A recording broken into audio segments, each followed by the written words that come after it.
Y'all ain't gonna want to hear it from me, but the girl rapper wave is over. Damn. Come on. Just telling you what it is. On June 5th, 2024, Billboard released its ranking of the top 10 hottest female rappers right now. With the release of Megan Thee Stallion's self-titled third studio album and other female rappers rolling out releases, the list faces further review, particularly reflections on the female rap renaissance and whether the term is accurate.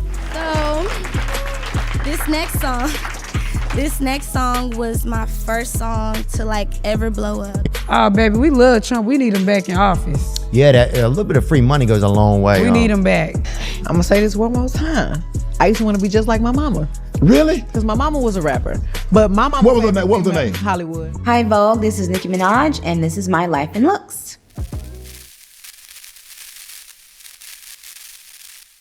We begin with Alabama native Flo Milli, ranked at number 10. The rapper recently completed her opening act duties for Gunna's Bittersweet North American tour. For some mainstream consumers of rap music, Flo Milli seems like a newcomer, but she's been around for a while. Her breakout single was 2018's Beef Flow Mix, and then 2019's In the Party.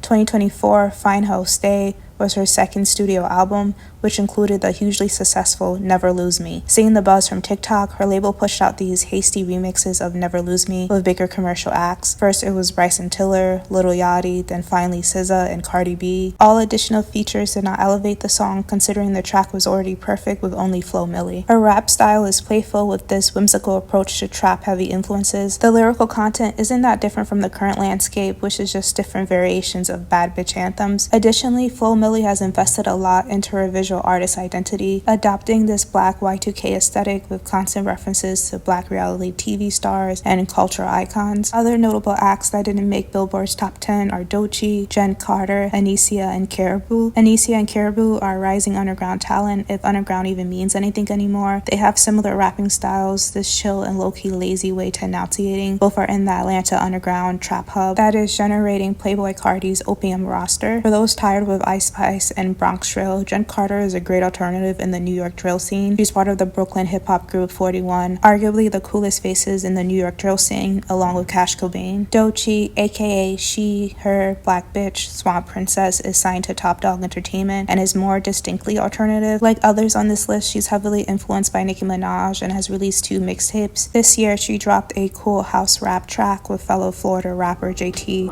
who is next up. The City Cinderella has reinvented herself for sure, officially parting ways from the City Girls group shared with fellow rapper Young Miami this year. Her first debut solo project drops in mid-July. Her commitment to the craft has been a pleasant change. As journalist Nicholas Tyrell Scott tweeted, JT aligning her fashion interests with her solo music pursuits positioning is so intentional. It's clear brand alignment and communication of who exactly she wants to be as an artist going forward, from this cover to the Maya Loa directed OK visuals and Beats partnership. When examining the popularity of acts such as Sexy Red and Glorilla, the City Girls paved the way.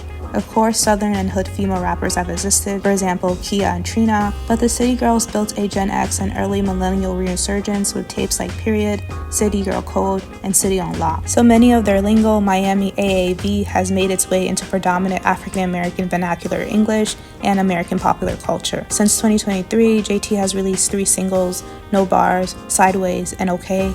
This month, Young Jeezy hopped onto the OK remix. Her City Cinderella club tour received some initial criticism due to the venues being bars, lounges, and clubs, but despite the criticism, the tour also highlights her intentional building of a sincere fan base. Big Lotto lands at number 8, which is a fair assessment. In 2022, the Clayton County, Georgia native got into a very public feud with Nicki Minaj. Since then, it seems Lotto has been marketing her new music around rap beef. The Nicki Minaj diss Put It On The Floor went viral on TikTok, with Cardi B later hopping on the remix. Her new arch nemesis is Ice Spice, both rappers engaging in a beef that is clearly PR motivated. Lotto's certainly a good rapper, but in a market that's highly competitive and saturated, she tends to get lost in the crowd. I came into this game, I'm talking about brand new into this shit, being adamant no man will ever write for me. And I've stood by that my whole fucking career, okay? Yep. Yo, text me 7up's number. Don't tell him why I'm calling. Next up is Cardi B at number 7 with the Billboard staff writing. She traditionally towers over the competition and stands alongside Meg and Nicki as the big 3 of female rap. which is such a moronic statement considering the catalog of both Nicki Minaj and Megan Thee Stallion. Similar to the social commentary happening around Jennifer Lopez's mediocrity, many are now realizing Cardi B is not Minaj's successor and was never going to be. This is a rapper who has substantial and concrete ghostwriting allegations that no one seems to care about. Allegations, if pointed at Megan Thee Stallion, Nicki Minaj, or even Kendrick Lamar, would be extremely detrimental. The constant delays with her sophomore album have added extra pressure to its final release, with expectations high. But Cardi B's legacy can't be ignored in female rap, and one has to wonder what the landscape would look like without Bodak Yellow. As a persona and businesswoman, she's polished. Her stylist, Colin Carter, has cemented her place at the intersection of music and fashion, and her sponsorships outside of rap have provided a very comfortable and wealthy lifestyle. In late October of 2023, rap media personality DJ Academics tweeted, "Glorilla really feeling herself, this whole tweaking, for real. Bitch, you fell off when Sexy Red took your whole lane. You trying to do the sex appeal shit, but nobody trying to fuck you. Play your damn role," he said. Regardless of Sexy Red's commercial success, Glorilla has not fallen off, even though her relevance in the game wasn't the strongest at one point. After her viral breakout hit, FNF, she avoided the one-hit wonder trope with the Tomorrow 2 collab track with Cardi B. Her releases after that struggled to gain traction until 2024's Yeah Glow. With a few bars directed at fellow rapper JT, the two got into a heated exchange on Twitter in April, and in May, Glorilla served as the opener for Megan Thee Stallion's Hot Girl Summer Tour. Rihanna is a fan and, like many, anticipating the rapper's debut album. Due to the chart placements of her recent releases and overall popularity in the culture, Glorilla is not done yet, and her ranking on Billboard's hottest list is accurate. Meet Sona Jabate, Gambia's first and only female kora player. Oh, Southside Jamaica Queens, underground female rapper, Young Money, Cash Money. With the commercial accomplishments of Cardi B, commentators have touted the post-2017 rap era as a female rap renaissance. Renaissance, the French word for rebirth, is inaccurate considering the reality of the industry. There has never been a shortage of female rappers, and women, particularly black women, have been rhyming since hip-hop's beginning and have never stopped. The misogynoir foundation of rap has made it harder to recognize their identities.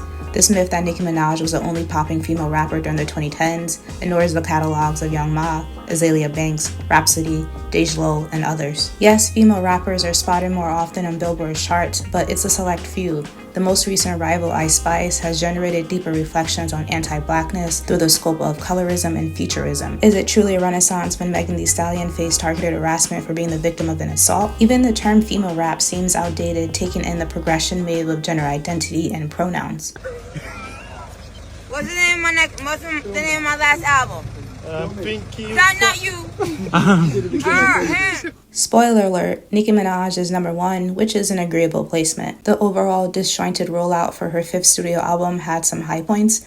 The album's rollout officially kicked off at the 2023 VMAs, with Minaj hosting and performing several times with all of her colleagues in attendance. But the positive of the night was quickly ruined by another Kenneth Petty incident, which has unfortunately become a common theme in Minaj's career since the two married in 2019. This time, Petty threatened Cardi B's husband, Offset, on camera. Things were back on track with her December Vogue cover. Her loyal fan base created the Gag City AI trend in anticipation of the release. Critically, the reviews weren't bad, with most publications affirming Minaj's queen status. Great tracks are the Notorious B.I.G. sample Barbie Dangerous and the J. Cole collab on Let Me Calm Down. Commercially, it did well, debuting first week with over 228,000 units and 92,000 pure sales, a feat now happening a lot in the female rap market and arguably for male rappers too. Playboi Carti's highest selling album is Whole Lotta Red, and that only debuted at 100,000 sales first week. But all the momentum and great press that came with Pink Friday 2 has depleted since then. With her world tour, the era is only saving grace. With Minaj refusing to do music videos and any other promotion, Pink Friday came and went. The guest performers she's brought on tour showcase Nicki Minaj's history and relationship with the culture, but the his fallout still casts a looming shadow. Which brings us to the next ranking, Megan Thee Stallion at number 3 when she really could be number 2. Last summer, Tory Lanez was sentenced to 10 years for the shooting assault of Megan Pete. The sentence wrapped up a traumatic and strange time in Megan's career and personal life. In the fall, the Houston rapper settled her lawsuit with former label 1501 Certified Entertainment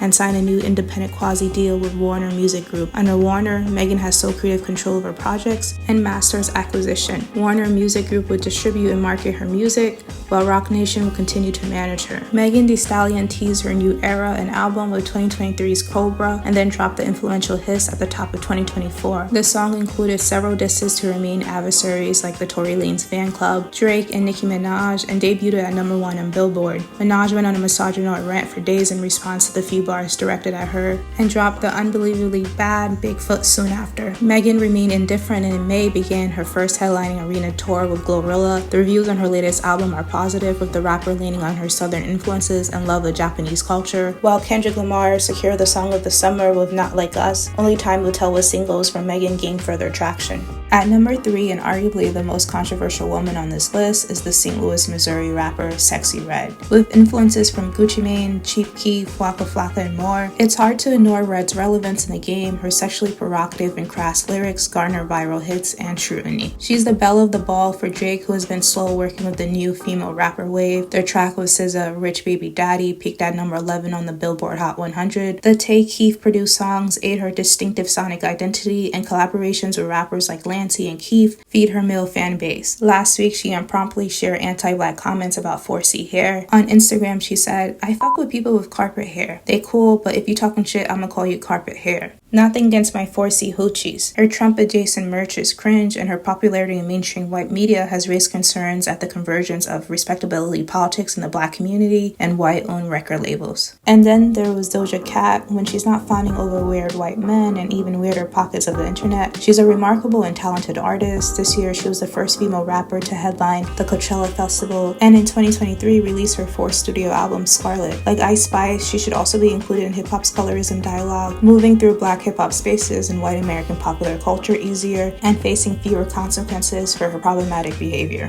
And finally, the Bronx native Ice Spice, who rocketed to mainstream success with the release of her viral TikTok hit, Feeling You. A few Nicki Minaj and Taylor Swift features later, she's doing okay but struggling to maintain momentum as she prepares for the release of her first studio album.